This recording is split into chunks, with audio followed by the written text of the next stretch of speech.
new drawing, a new project. I haven't shown it anywhere because it's very in the very beginning stages.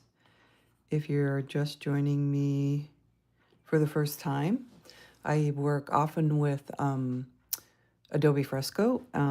Lately, I've been playing around with this app um, called Endless Zoom. Sorry, it's called Endless Canvas when I got it on my applications on from the App Store from Apple. But it also has the words infinity zoom sometimes when you look it up. So um, just be aware that the program, I believe, is called Endless Canvas, but they use other terms sometimes to describe it. And I've got a couple of little errors happening here that I want to correct. One of them is this. I have to get on the right layer. Go with my red. I'll go with the medium. What layer am I on? I think I need to be on that layer. There's a little hole there. And there's another little hole right there. But that one is on a different layer. So let's look and see if we can find out what layer it's on. It's up here. So I'm going to grab my eraser. And I'm just going to erase that little green line that accidentally showed up there. And I erased some things I didn't want to. So let me go back and grab that color. This is a little bit of, you're seeing the downside of digital and layers. Sometimes you're not quite sure what you're working with when you've made a mistake that you're unaware of and you're trying to track it down. So that's where we're starting today, but let me show you how this program works. Just to clear up some of the Endless Canvas is what it's called, what I was saying earlier, but it will also be, when you go to the App Store, it might say Infinity Zoom. I've seen that in some of their advertisement. It's a pretty inexpensive tool. I think you can try it out for free. And then I think you can pay a pretty small amount, like $5 a month or something like that. I think I bought it for a couple months. But now I'm feeling like, oh, I might do the yearly subscription, which, it might be like $40 or something, which is, it's a lot if you're a kid. If you're a professional artist, that's very reasonable for a year of using an app. So it just depends on what you're using it for. But like I said, they usually have a free version you can try out, and if you fall in love with it, then you can decide whether you want to make the investment. So I will check the comments as I go along. Thanks for stopping by. And so we're starting, this is going to be an alphabet endless zoom, endless canvas drawing. So everything will be contained within this first drawing. And as we zoom in, I happen to know where to go because I'm the one that drew it. You notice there's a speck in his eye. So we're going to zoom in there, and I've started my second image, which is B, alphabet B. And then we notice on the bird, which I have not finished, I've just roughed the bird out. I started kind of playing around with how do I want to create a feather feeling. And then I thought, well, I want to do a bear. Where am I going to put the bear, with this drawing? And I decided to have my bear hanging off the end of this string that the bird is holding in its mouth. And so this will conclude the B portion. And then I will find a place in this bear. I think I'm going to put a necklace on him. I think I'm going to put like a chain with a medallion right here. And then we're going to zoom into the medallion.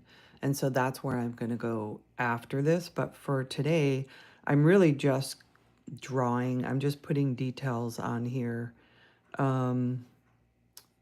Oops, got the wrong color there. So let me go hit the back button. And then I can, first of all, figure out what layer I'm on. So the base of the bear is on layer 2. It's down here. And the color is not quite black. So I'm going to choose that color. And so that kind of dark midnight color is here in my palette. And then here's the black when I want to switch to it. You see I used it for the eye right there.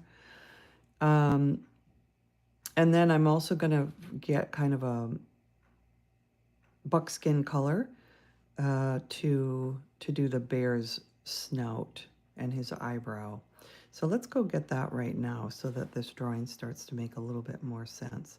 So I'm just going to probably go where the black is, ask for the palette, and then I'm going to just move this over to a dark gray color, maybe a little darker than that.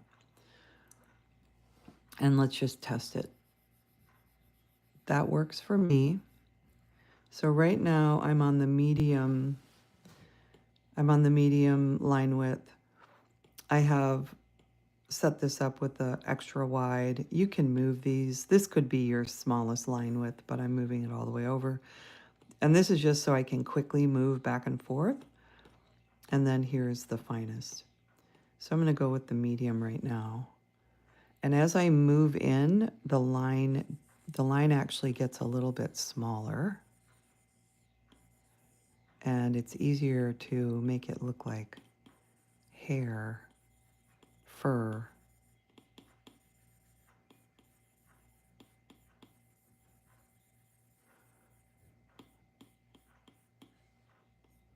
And I think I'm gonna make this look like fur on this side, and then I'm gonna smooth it all out on this side, but that'll take a minute. You know, there's something I forgot to do, and what I wanted to do here, and I'm actually gonna go backwards and show you. I wanted to put these accent colors on the bear on another layer. And I didn't do that. I kept working right on this layer 2 where you can see here, I'll move out, where the whole bear is. And I want to go above that and draw these details on. So right now I'm going to hit the back button. Back, back, back, back. Quite a few times to get rid of that. And I'm going to switch my layer to this one. It's just a little more forgiving. If you have to erase something, you don't end up erasing your base drawing. And so I'll go up here and I'll start again. And I'm going to keep with that gray. I'm going to keep with my medium. And probably the first thing I'll do is just maybe go to the large one and fill in the area, the bulk of this area.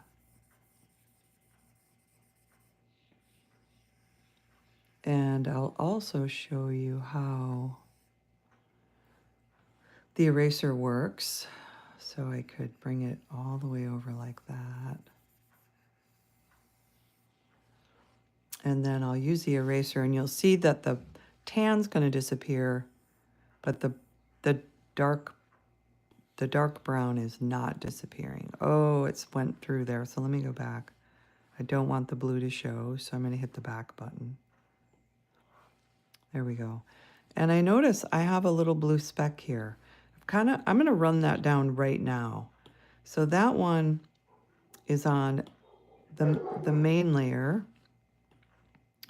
I'm going to use my eyedropper to grab this color, and I'm just going to fill that speck in. So let me go back to the layer I really want to work on, which is right here.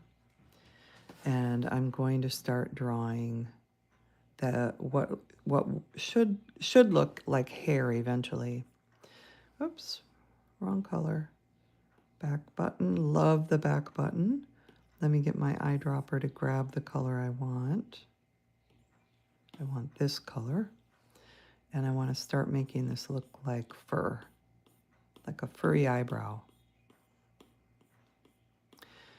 So this program called Endless Canvas. Hello, Hadhuff is on here. Nice to see you. Feel free to put questions or comments in the chat. I will check them every once in a while. Sometimes I get a little in the zone on the drawing, so forgive me if I don't answer your question right away. But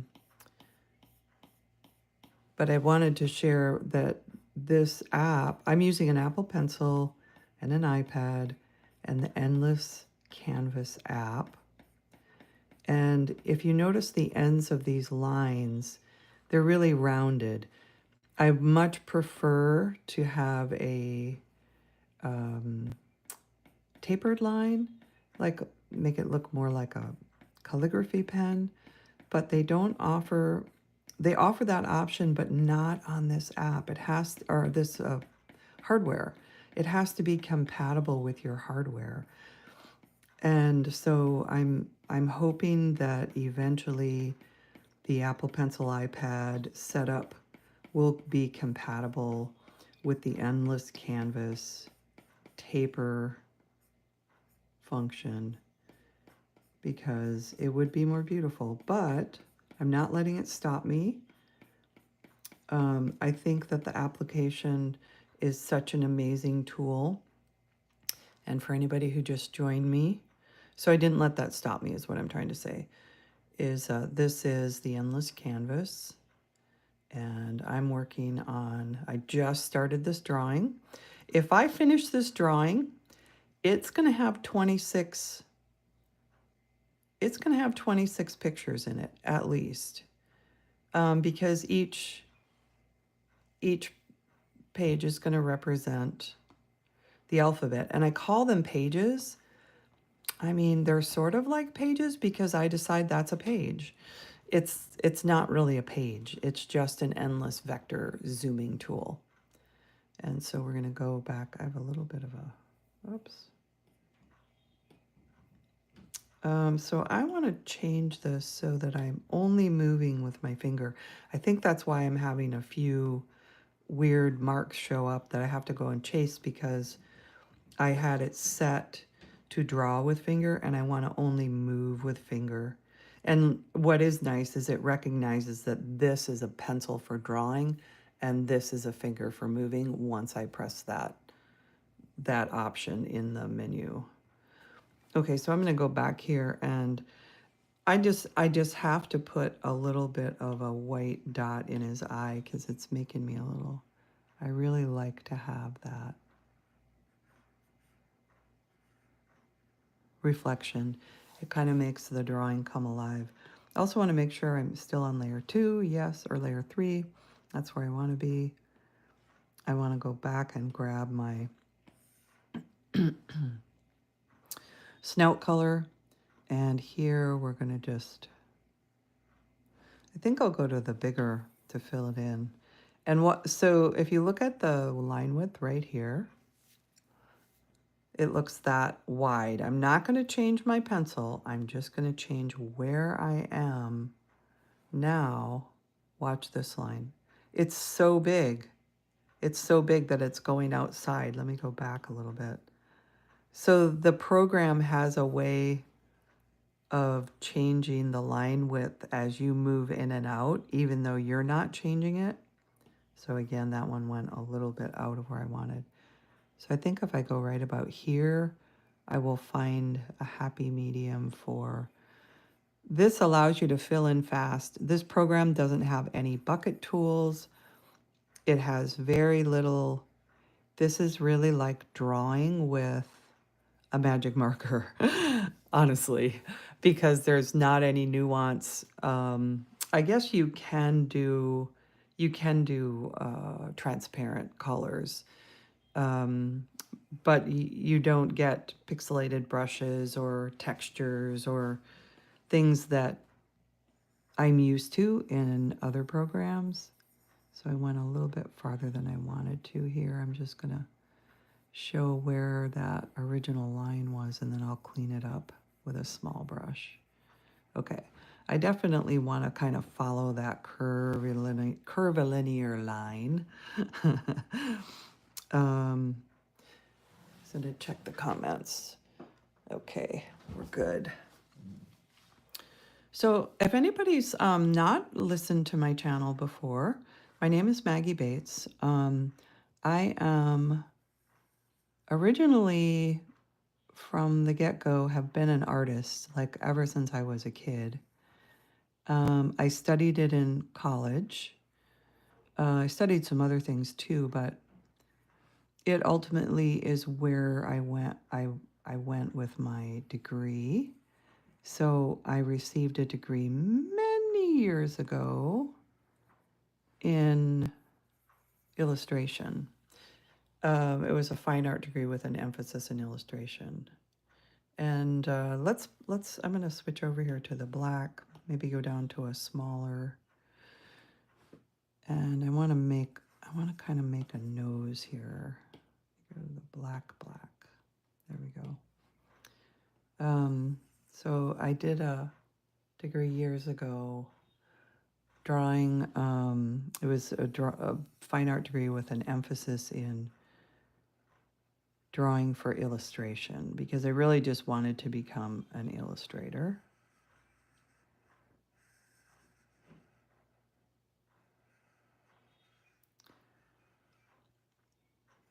Okay, I'm going to fill in a lot of this. I'm going to pick up my pencil because now those, if I hit the back button, it's not going to erase those lines. I like those lines, so let's just go with them. And then maybe go to the larger brush so I can fill it in a little bit faster. And I do want to emphasize that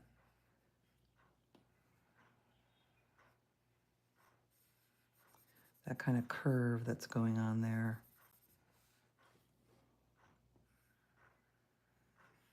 It doesn't have to be very big.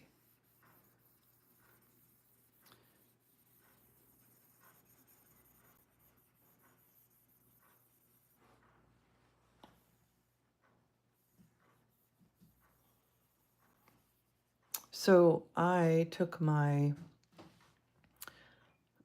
art degree and basically worked freelance for a little while when I was younger, and then had a big life change and moved from Alaska down to Washington State, and found that I'm going to go with my smallest brush here. I'm just going to add some white dots to kind of show that he's got a moist nose. See if I can get right in there with these.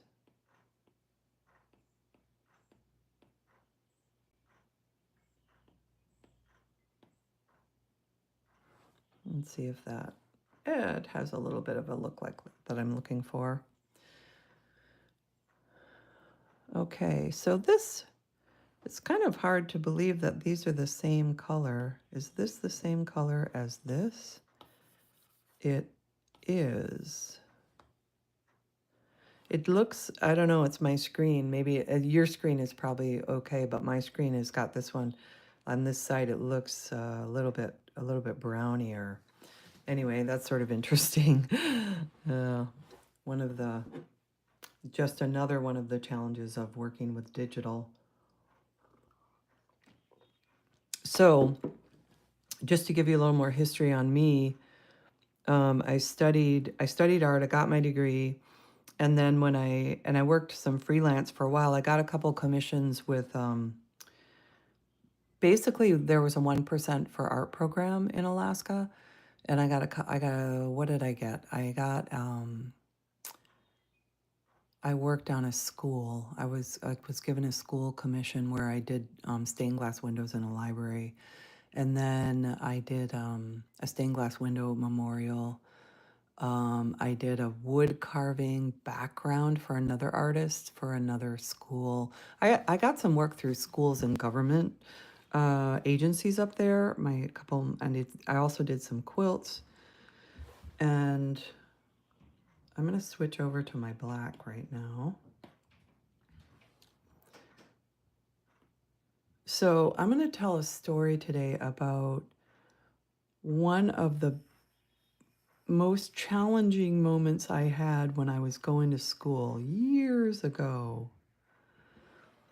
And because I think everybody runs into this kind of stuff where we're not alone in this world. Like we might have a goal of, I want to get an art degree. But let me tell you the story. I was a lot younger, so this was I don't want to admit how many years ago it was. It was so many years ago. Let's just say that computer art was just being introduced into university. This was actually back in the early 90s into the university where I was anyway. And so it was a long time ago. And I had a mentor who was, she was an illustrator. She's passed on now. She was my mentor for, they assign you a mentor basically when you go into a fine art program. And she had written a program herself that was basically, it was a fine art degree with an emphasis, well, she was calling it an illustration degree. And she put it into the chancellor. She wrote her program, submitted it to the chancellor. And when we were working out all of my class load, planning my classes, I went based on this paper that she gave me that had all the classes I should take. And so I used that paper and I signed that list, and I signed up for all the classes. And so this is sort of interesting too. When I first signed up, everything was done in person when I first started in the program. And then by the time I got in a year or so or two, and I was applying to this kind of program within a program to get my illustration certification on my degree. Everything was computerized then, and so then I could sign up for all the programs online. It was very cool. So we're sort of in that shift from doing everything by hand to doing everything by computer. And so all the classes that she wanted me to take were available. That was not an issue. I have to look at what layer I'm on. I'm on this layer. I'm going to go back and forth between this color and this color. I really like on this program that they put two colors right next to each other, because it really helps when you want to do something like this and you're like, oh, I want to make that look better. And I don't have to go in and re-choose the color from like the disc or anything like that, or use the eyedropper. I can just switch back and forth. Love it. There are some things about this program that are super.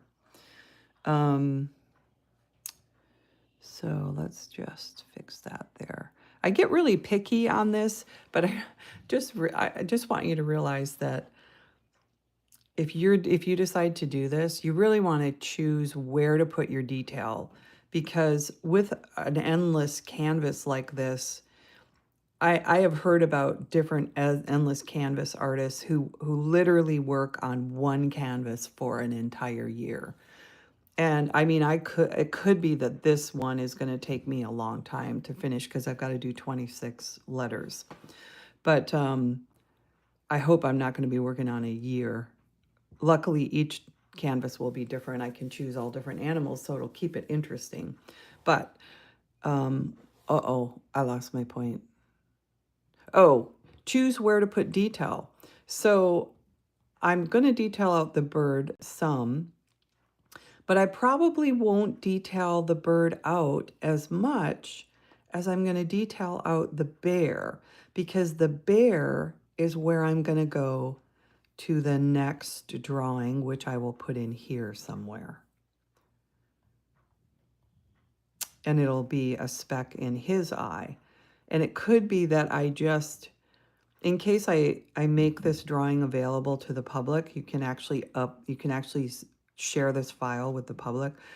I may decide to keep a uniform theme in that you would go into the eye of an animal to go to the next drawing, and that way people can find their way. I know some endless canvas artists, I think they like to make it like a puzzle, which I think is appropriate in some cases. I don't know, maybe I will make mine as a puzzle in a way, but I want to have a way that people can succeed by just saying, oh yeah, I'll just go into the eye and I'll find the next drawing. Okay, I hope I'm not making anyone dizzy zooming in and out so much. Thanks for bearing with me on there. I'm going to go back to my story about getting a degree in illustration. So I signed up for all the classes. And then one of the other steps that you have to do on your journey to drawing for getting your degree is real. Okay, so I have to tell you the one thing about this program, I can't turn the drawing. It doesn't turn. And so when I need a particular angle and I'm not doing a live, I literally move my pad to get it to the angle that I want, just like a tablet of paper. But this particular program doesn't let me do that when I'm on a live. I have to keep so that I don't mess up the view for you, I have to keep my iPad stationary. And it makes it really hard when I want to get a particular angle. My lines are suffering right now because I can't put my hand where I want to put my hand.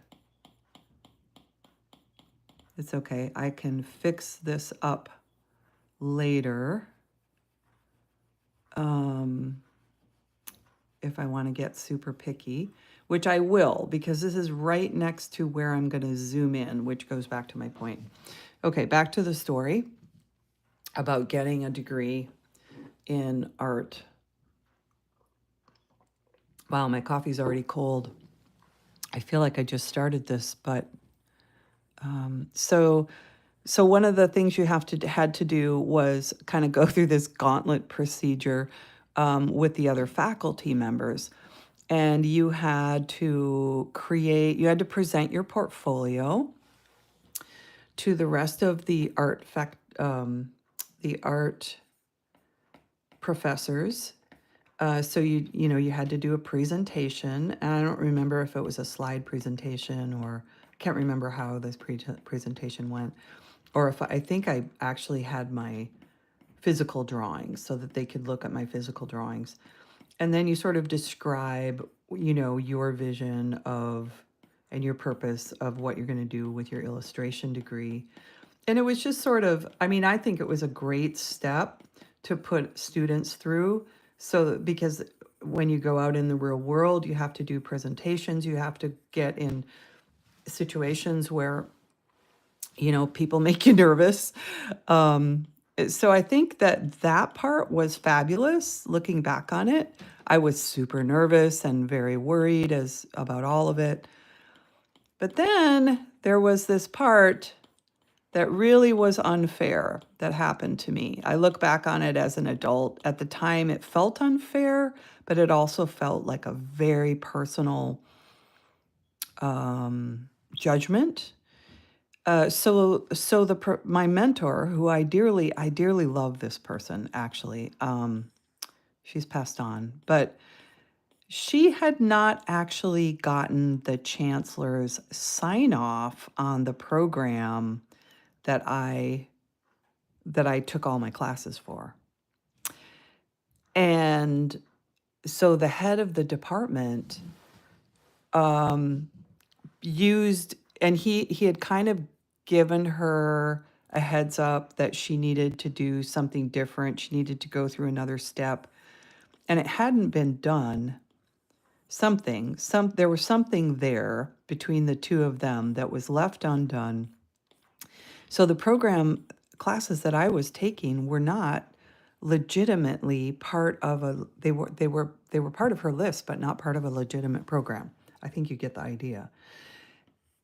And I was not the only student going through this. But I was the only student that was rejected from the program, from the fine art school. And it was because I didn't have the right classes. It wasn't because of my art. They said, it's not your art. That's not the problem. You don't have the right classes. So we're not going to let you move forward. And I literally like left that interview and I just started crying in the hallway. I was so disappointed. Ultimately, and my mentor was sort of shocked, and also upset about all of it. And ultimately, long story short, I was able to get my degree. They changed the name of it. It was still a fine art degree, but it had the words emphasis in illustration at the end of the degree. So, I got my illustration degree, but it was through toil. And it really had nothing to do with me and everything to do with what was going on between the faculty and the technicalities of program writing and approvals and all that. It's hard not to take it personal when you get rejected, when you've put your art in front of a whole bunch of professors. And even though they say it's not because of your art, it's because of the program, you're so vulnerable. I was so young and I was so nervous about, is my art good enough? I look back on it now and I'm like, oh my gosh, it had absolutely nothing to do with me. You know what's unfortunate here is my Apple Pencil is going to give out before I'm ready to give out on this. I'm at 20% right now. I'm going to put it back on there and let it charge for a moment or two. I'm going to show you some of my other endless Zooms that I have created while we're waiting, just to see if we can get that to charge up a couple percentages. So here's the bear. We're going to move out to the B page with the bird, and then we're going to move out further to the alligator eye, who's sitting on the apple on the A page. And all of this can be recorded. But I'm going to go out here to some other endless Zooms that I've done recently. This one I've been promoting on my YouTube Shorts, and I actually just did it's only like a 1 minute 20-second video, but it's in wide format and there's music to it. It's technically not a short, it's a video. And so you can find it on my page. It starts out like this and you move in and it's to music, but I'll just go ahead and show you what's in this drawing. So my idea was, I didn't have an idea when I started. I just drew this door.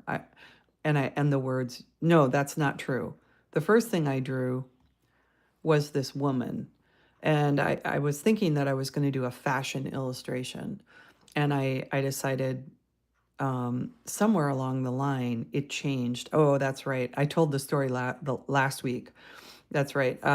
What happened was I was listening to a Warwick Schiller podcast, Journey On podcast, and it was very esoteric, and it was all about turning inward, meditation, you know, plant medicine trips, like all sorts of fun stuff. And it changed what I was drawing from being a fashion design to being sort of more of a meditative, inward reflection drawing. And so here we are. We're going to go into the necklace where we find an inner spirit, and a garden, an equus garden is what I'm calling it. And then we dive into the black pools. Actually wrote a little poem around this. And inside of the black pools, we find creation, kind of that natural inclination to grow and create. And then we go deeper and we find that we're actually connected to the cosmos. And that is where I ended this drawing. So I will go back to my other drawings. Here's another one that I did.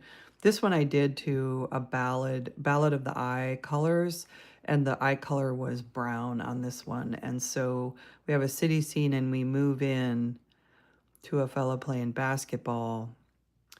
And we move in. There's a poem done by Nathan Apollo about, and he did the ballad to eye colors, and I did a few of them. I did the green eyes, the blue eyes, and then I did this brown eyes. And so we move into his eye, because in the poem the eyes, the vocals say that your color is like dirt, and then he's like, oh wait, don't take that as a insult, it's a compliment. So anyway, you can go to my YouTube shorts and you'll find that eye color ballad. And I just keep moving in here. At one point he talks about topaz in the poem, and then brown is like caramel in coffee. And where do I go here? Then I go here, it's like an autumn leaf. And then we end with an eye and a message that you are beautiful. So this is, let me show you the quick way to get out of this drawing. I could zoom out, or I could go here to my bookmarks and I could go to the plant. Let's see, I'll go to the plant, and then I'll go to the dirt, and then I'll go to the moon, and I'm out.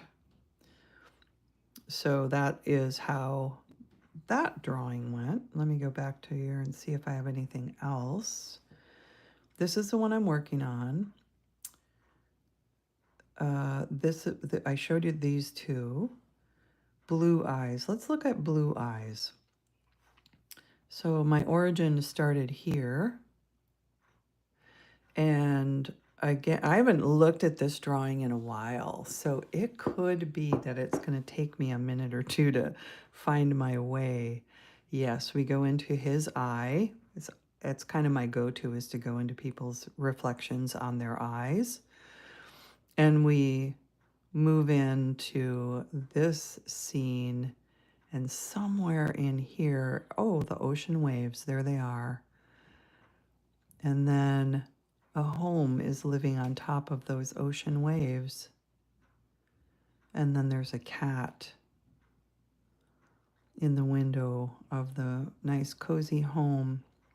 And we move in to that scene, which is bringing us to the end, where he's talking about what's in your soul. And we're going to go into her eye to find the final message, that you are amazing. And again, I'm going to go to my bookmarks.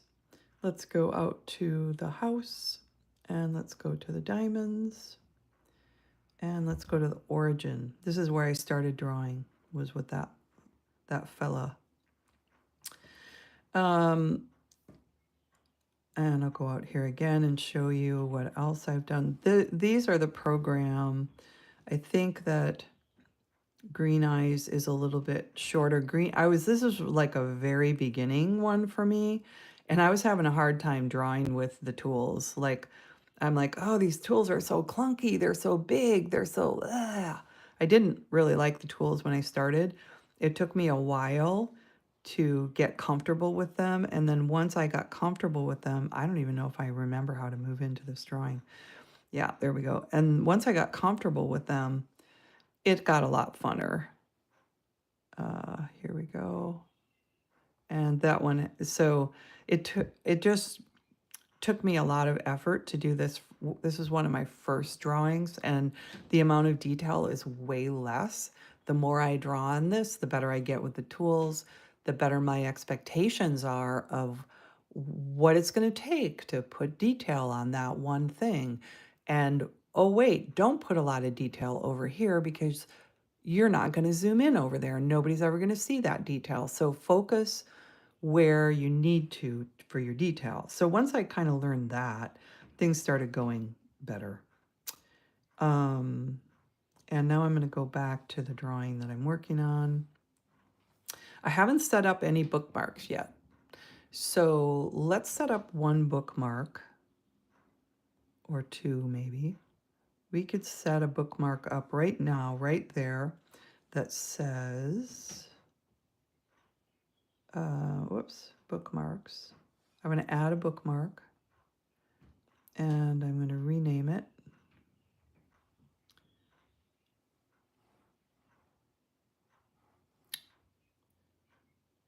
Alligator.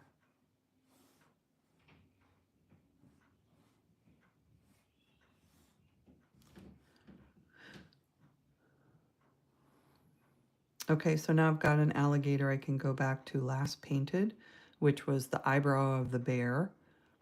Alligator brings me back to alligator here. And I'm going to go into his eye, into the bee,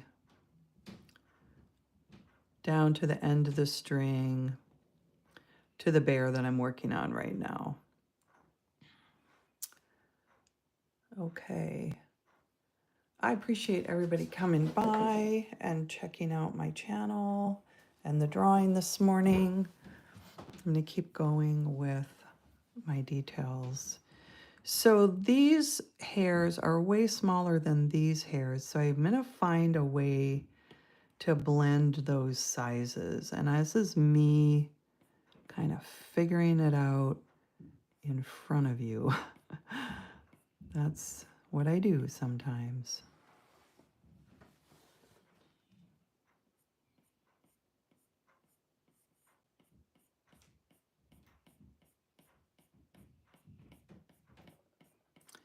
So with drawing with this program, I find that it's really great to cause me to practice my patience, because I look at this hair and all these little lines I'm doing, and then I look at this whole figure. I've got to somehow figure out how to make all of it look unified and not have me take 2 years on this one little bear, because I don't want to do that. I have 26 letters to do, and on each of the letters I'm going to have the alphabet word that I need to, or the letter that in capital and lowercase that I need to decorate. And then I want to have a couple things of interest that begin with that letter on each page. So, let's double the drawings to really 52, because I had to spend quite a bit of time, or I will spend quite a bit of time on this bird.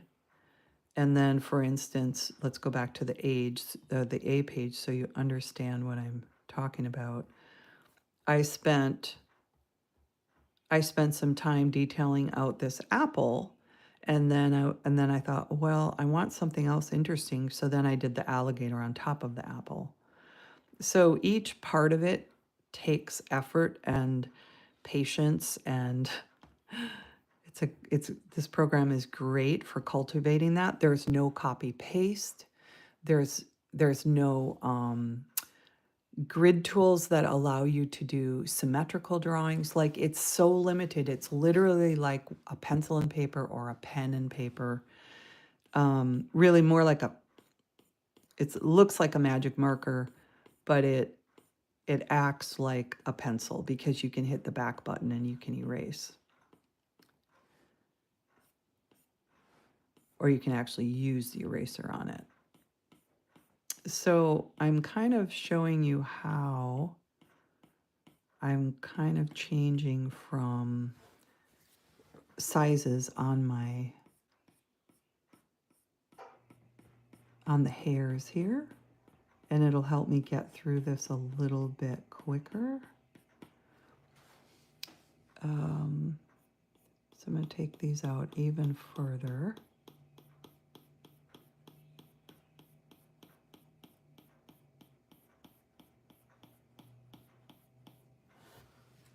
Here I am with that angle issue again, where I normally would be picking up my iPad and moving it around.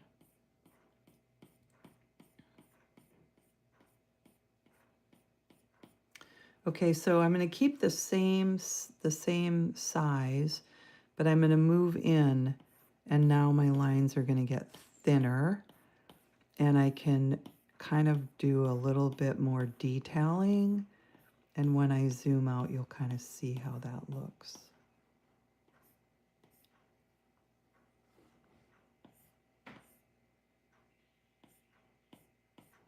I think I'm gonna go in here and erase the ends of those lines that are moving kind of awkwardly at the ends. It's this slippery surface I'm working on. I've been thinking about maybe buying, there's some screen protectors / textures that feel more like drawing paper when your pencil hits it. There's a little bit more of resistance because just the straight iPad screen is super slippery. It's actually kind of hard to get used to at first. Everything with digital is hard to get used to after you've done years and years of drawing on paper and painting on paper. I've gone back and forth in my entire career between paper or canvas and then digital. I don't think there's anything wrong with digital. I don't think there's anything wrong with doing things the old-fashioned way on canvas and paper. I think we're lucky. We're lucky to have so many choices, so many options. So I'm just going to get rid of some of those awkward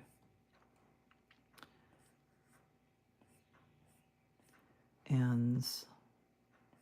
Not that anybody's ever really going to look at this, because this is going to be a Zoom video. I just have to do it for myself. Like, I have to know that the drawing is good, that it meets what I believe is a nice drawing. So that's starting to feel a little bit better with those details. Let's see, what did I gain? Oh, wow, I went all the way back up to 68% on my Apple Pencil in that time where I left and went over and showed you some other programs. That's good to remember. So thanks for stopping by and hanging with me. Oh, interesting. What happened? It says I'm on black. Oh, I actually had the eraser. That's right. Silly me. Let me go back and grab my pencil again in black.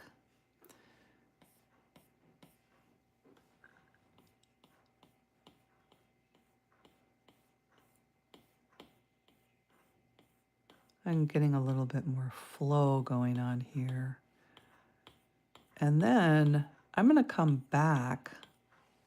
I think I'm going to come back with this color, and maybe just go a little bit smaller with my line and throw some of those hairs back in with the lighter shade. Oh, I like that.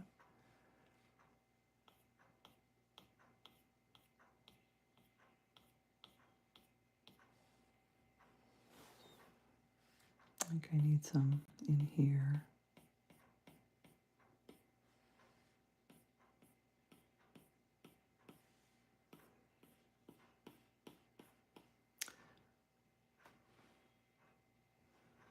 All right, thanks for stopping by today. We're working on the Endless Zoom program.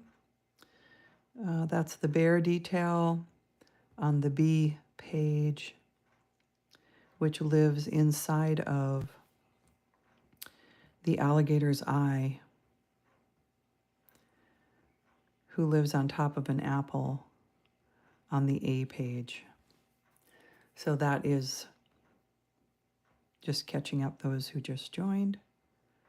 What we're working on, Endless Canvas is the name of it, and I will go back to this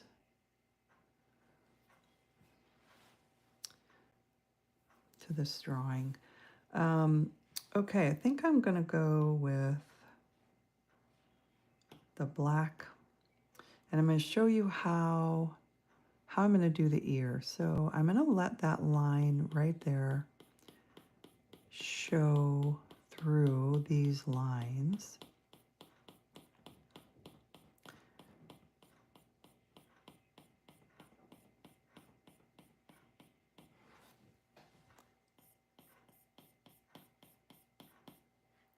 So now what I want to do is, so what I'm actually trying to draw is the hair that is going behind the ear.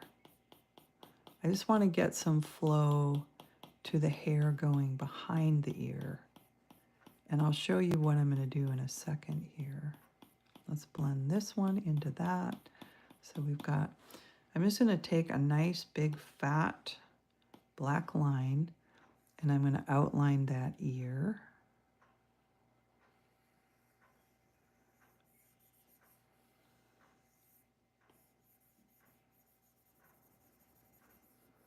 We have a nice black ear.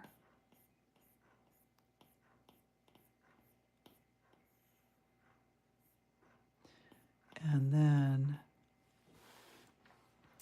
I'll go back to the smaller line and blend that end of that in. Then I'm going to go back to my gray, and I'm going to start defining that ear a little bit better.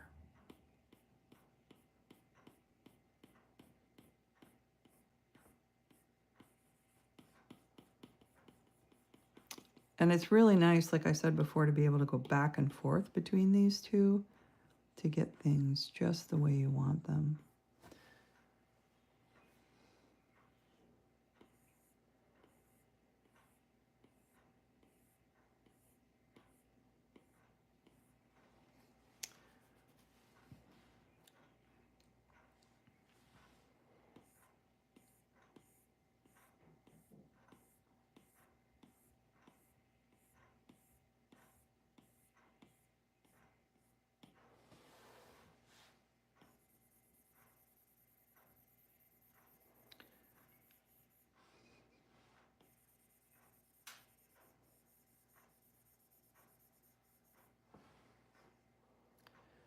Okay, I'm going to go back to this lighter color here. Now I think what I'm going to do is just, I'm going to go really small. Let's go in here and see if we can just make it go smaller. Yes, we can. Just going to do a little bit of a highlight around the edge of this ear.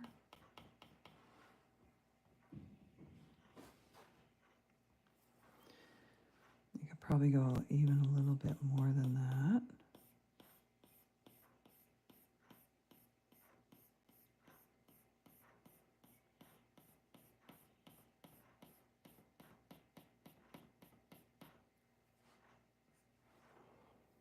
Now the line's going to get pretty small here, which is okay.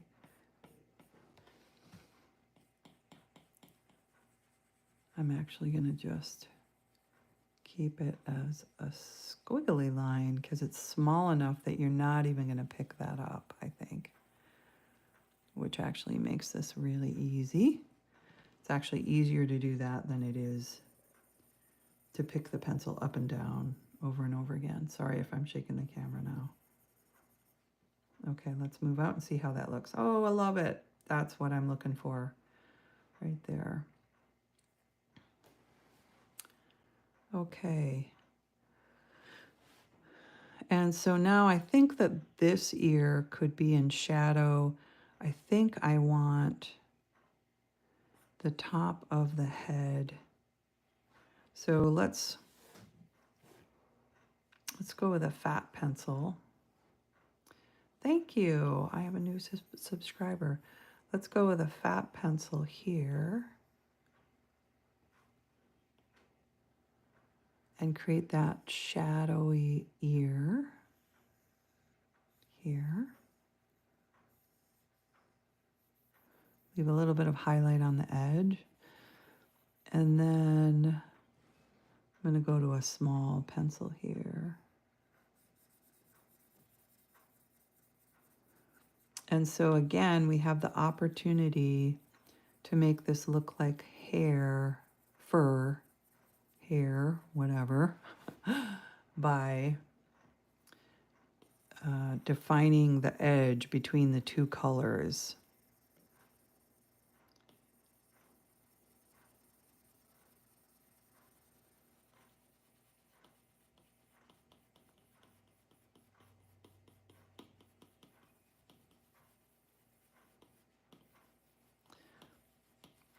And now I'm going to blend the hair behind the ear, which I drew earlier right here, with the hair on top of the bear's head.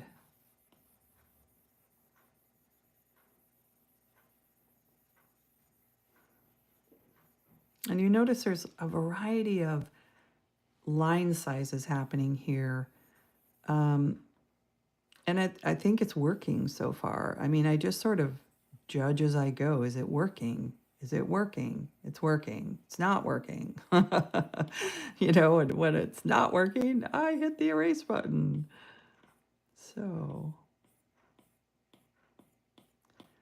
okay, so does that read? It does. It reads like that ear is in the background. And I'm happy with that. And the bear is starting to look like a bear now. And if you've just joined me, I'll just do a quick recap of the endless zoom alphabet that I'm working on endless canvas, infinite zoom.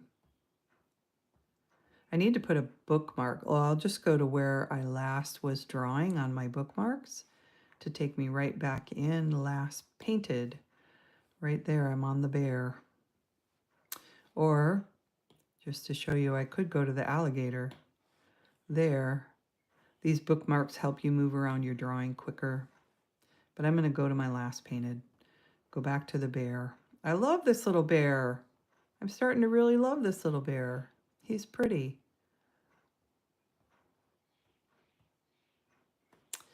Okay, so now I have to decide where does his back, got my black. Am I on the right layer? I'm on the right layer. Thank goodness. A lot of times I forget to check that, especially in this program. So that's where I'm going to have his back go. So his arm hair is going to ultimately go a little bit of a different direction. I think I'm going to have the arm hair go kind of like this. It's going to like tell myself how I want my... So here,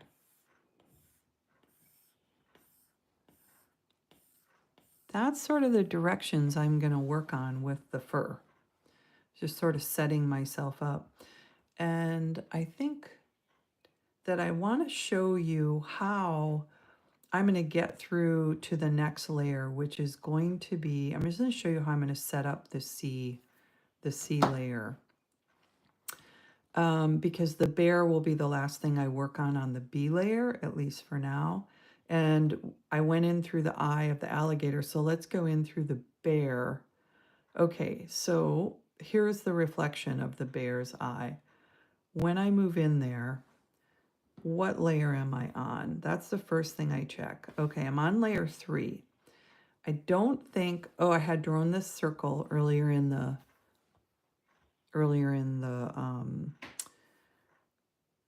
session to show you where I'm going to go in, but I don't think, let's look at what layer that circle is on. That circle's on layer 3. I don't think I want to be on layer 3 right now. I think I want to be on layer 1. I don't know if this white is seeing through to layer 1 or if it's actually white paint. And I'm going to figure that out by, first of all, I'm going to grab the eraser button. Whoops, the eraser button, the eraser tool.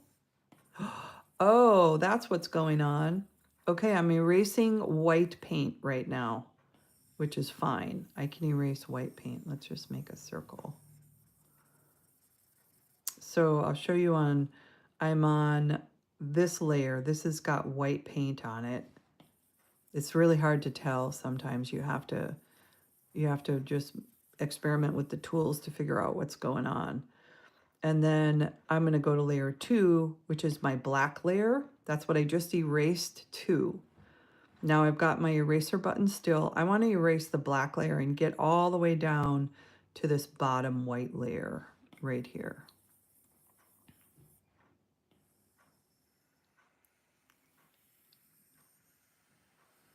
I don't know why I'm leaving that circle there.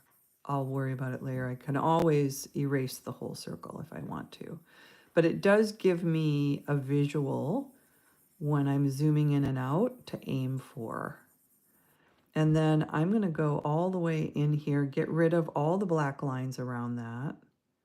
And I'm going to make sure that I'm on my, now I want to go here to the background layer. Oh, I've got a lot of layers in here.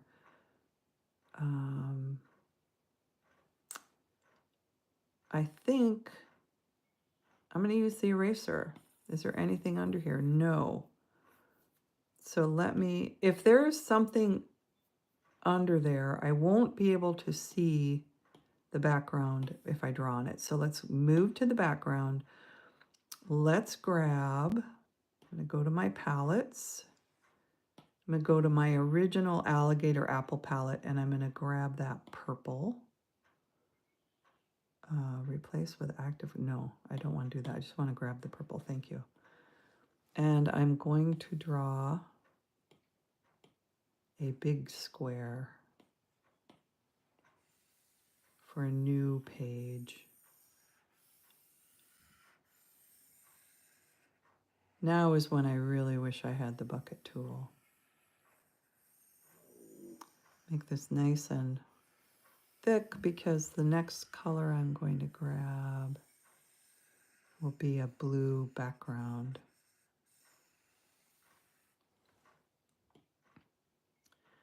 Which is this color here. Oops, this color right there. And the way that I can do this quicker, fill this in quicker, is to move out, use my absolute biggest line width. And now I can fill this in a lot faster. It's hard to get right up to the edges though. So I'll show you, I will move in here. Now my line gets a lot smaller, which is fine. And I'll go around the edges, whoopsie.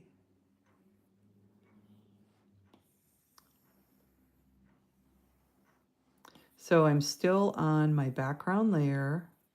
Am I? Uh-oh. I am. I'm on my background layer. All the layers above it, you can see through because I basically punched a hole in all the layers that had any color on them at this point in the drawing, at this place in the drawing. So this right here could actually be, it's actually showing all the way through on the top layer in the alligator's eye, but it's going to be so small that you can't see it. So let's go there. Let's go to the alligator's eye just to test it. Alligator eye, alligator. There's alligator eye. There's a speck in it, but that speck is not the C page. That speck is the B page. And as I go in to the bear, I will finally get to the C page, which is in here. And I might do this. I was thinking like, why do I have that circle there? I'm gonna go to a layer above. Let's go here and go to my marker. Oh, okay, this is white. I punched a hole through the white. So I've got to go to a higher layer. Sometimes it's hard to figure out what the heck you're doing on these. I think it's going to show now. There we go. And let me go to, I'm going to go to a little bit lighter, not quite so black.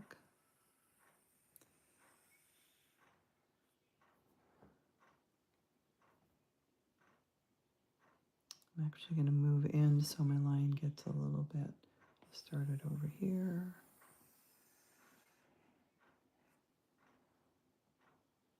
Maybe I'll just go to a smaller.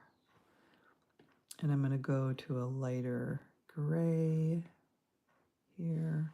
I'm going to do another line.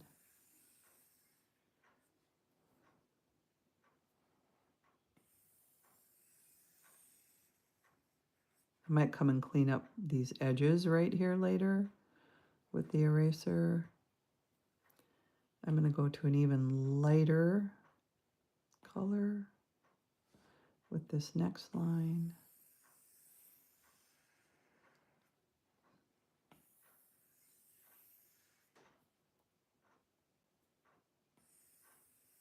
Oops. I want to go to a really light, almost a white at this point, so that you don't really notice it. Whoa, I don't like that color. It's too pink. Let me move here. And I'm going to hit the back button to get rid of that color. That's a little too dark. Let me go back here and go to, let's see if I can do it with the slider, the classic. The classic works because I'm way over here in this color. I just want to go towards the light. Go towards the light. There we go. There. That's better. So what happens? Do you notice that? You don't really notice that till you get in a ways, and then you're like, oh, wait, what's going on? Let's go down this tunnel to the C page. And so the C page, okay, let's check what layer we're on. I don't need to be all the way on this upper layer. I can just go here to this layer, and I can choose, I'm going to choose a black color, and I'm just going to rough out. This is just me roughing out. This is not a finish. Let me go to a thicker. How big are we? Pretty big.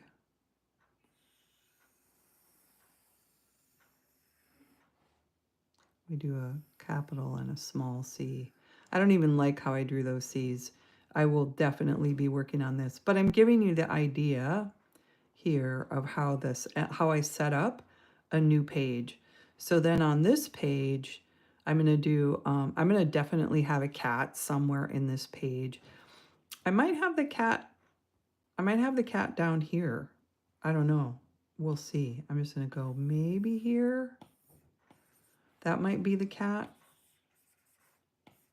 And then once I draw that cat, I'll be zooming into his eye and moving on to the next. Oh, wow, that's interesting. It went white. What happened? Let me see what happened. I'm on layer 4. I move in. It went white. I don't understand that. Wow.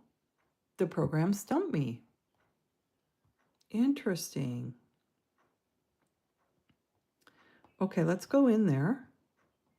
Let's go. So it's white. All right. I want to go to my background layer.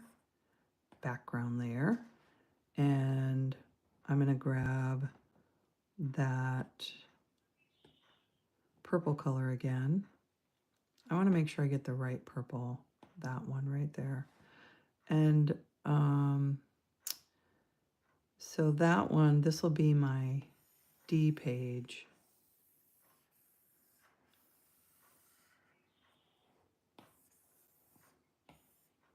D, really roughed in.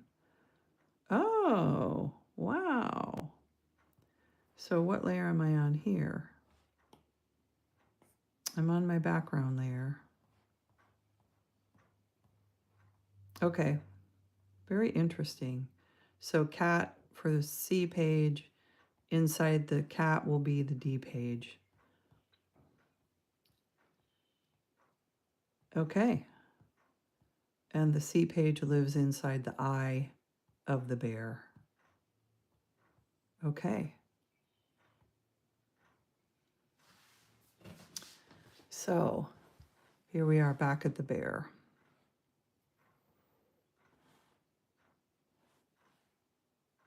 Thank you. Someone stopped by and complimented me. How nice. All right, so we're going to go back and work on the hair of the fur of the bear. So I've got to set up, like, what layer am I on? Okay, this is my fur layer right here. And this is my brush. Is this the brush I want to use? Let's see how big it is. Oops, I've got the pink color chosen by accident. Let me go back to the black color. And let's see. That's a pretty good size, actually. We can...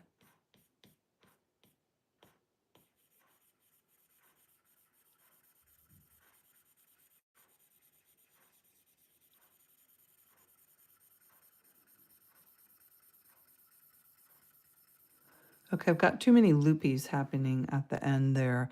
It's just faster to just go back and forth. So I'm going to show you how I'm going to overcome the loop at the end.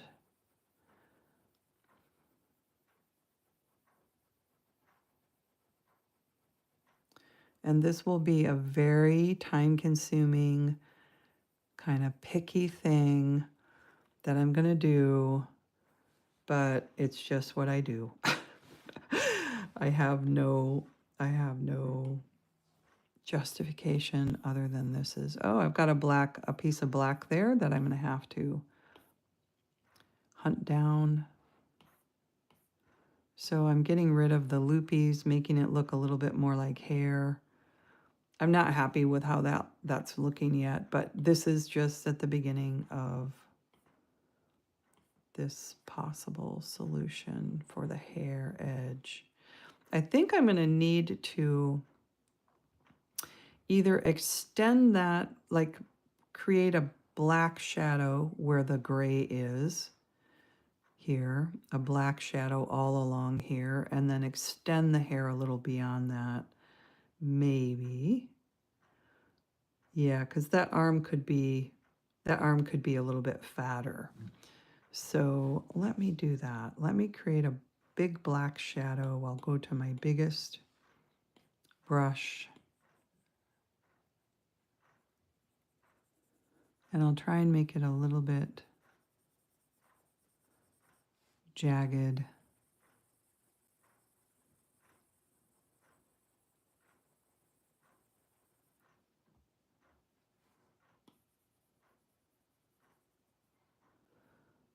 Okay, so now we've got a black shadow there. So when I start adding a smaller black line on top of it, it works a little bit better. Kind of want to go a little bigger than that. And then I go back to what I was doing earlier, which is this back and forth. It's much faster, and then I can go back in with an eraser and create sort of the end of the hairlines. If I decide I want to do that. I don't even know if I need to, but...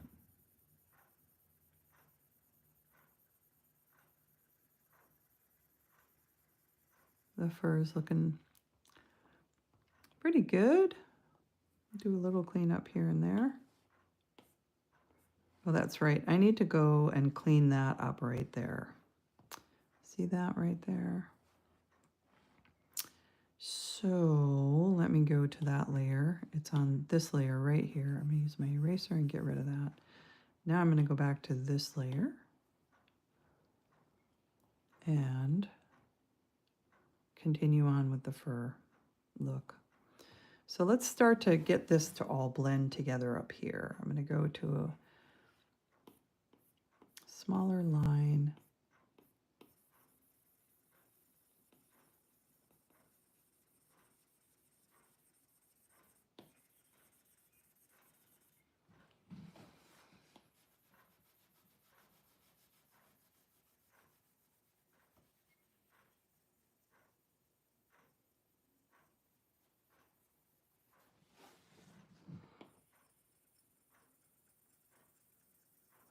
So I'm just going to concentrate on this one area here just to show you how I can take something that looks like just a total mess.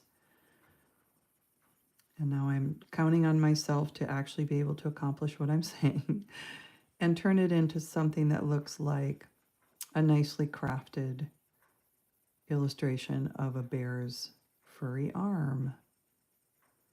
So I'm going to kind of block in my my black furry lines, hairlines, and I'm changing my angle so that it actually will look like we're on a round cylindric arm.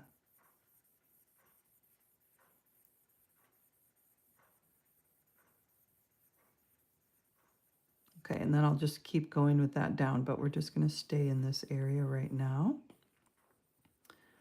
And so that's starting to look okay. Let's go ahead and just make the end of it look good too. I'll have to go over this more later to do his paw.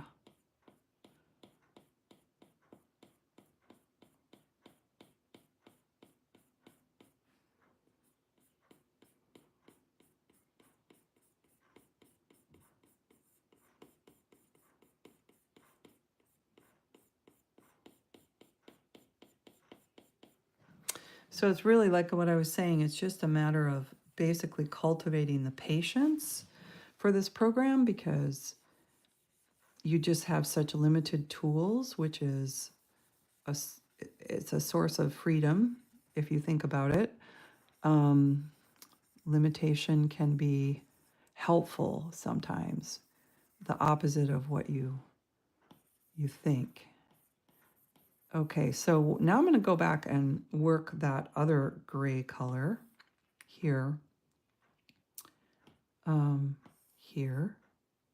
Oh, I see what happened. Okay, it changed it there. Let me change this one back to the black. That one's black, that one's gray. And so now I'm just going to work that gray back into the black. I'm being a little more careful with my strokes so I don't end up with whoop-de-whoops on the ends of them. I want them to be pretty clean.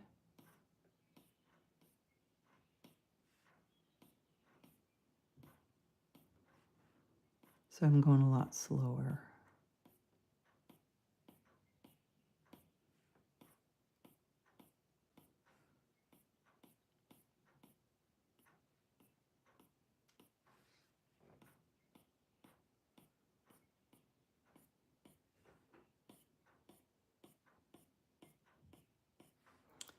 And here's an opportunity to, right here, show that change of direction with the hair.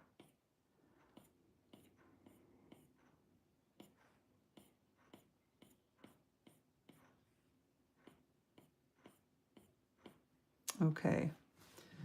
So again, I'll have to blend and I'll have to blend, but you're starting to get the idea of how you can take something that looks like this which just looks like kind of a mess, and have it start to look like hair with this very limited tool that I'm working with.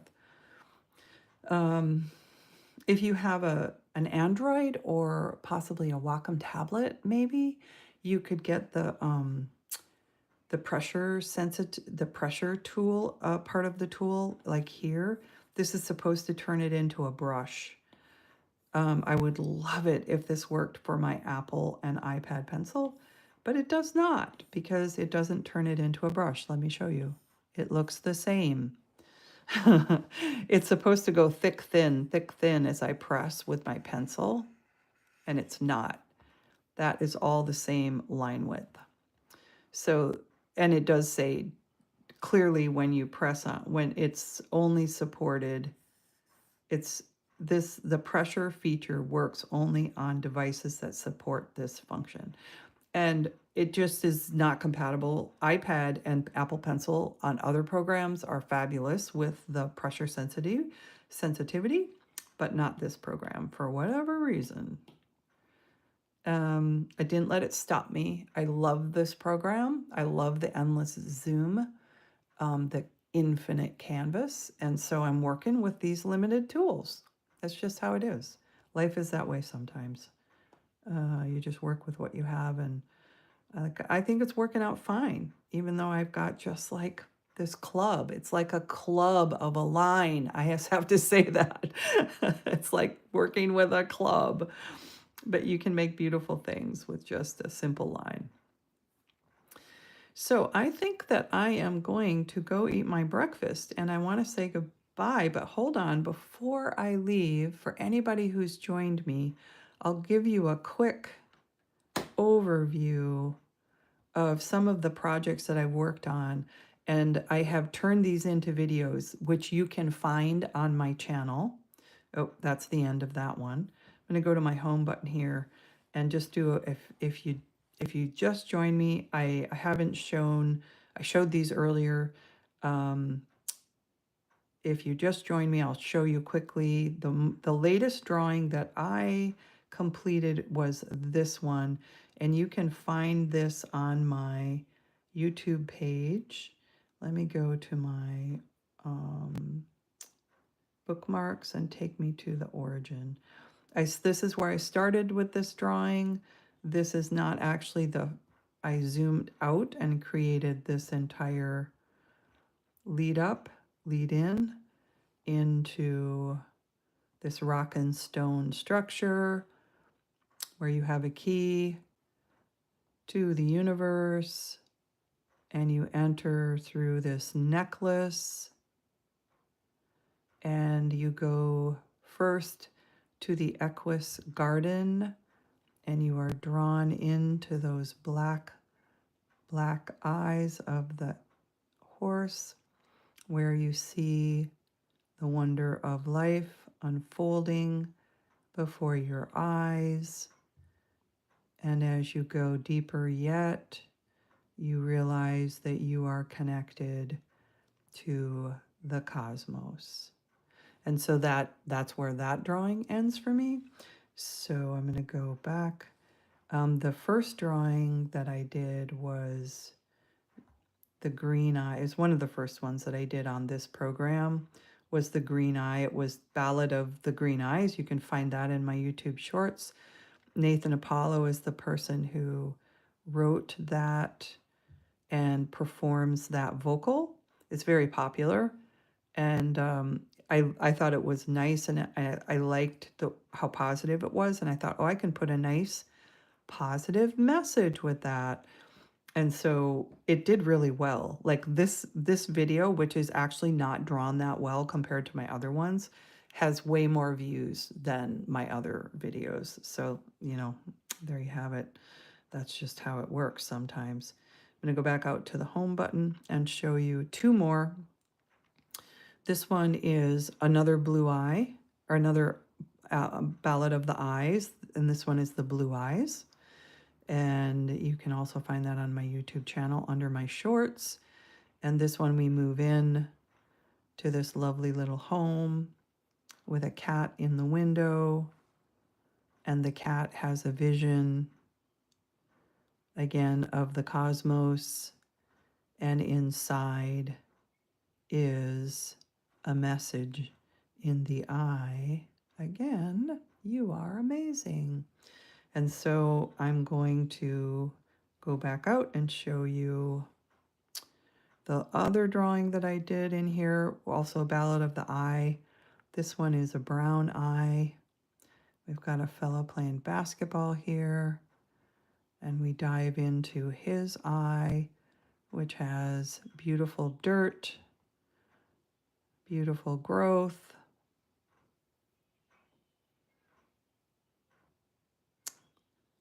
the base of a forest,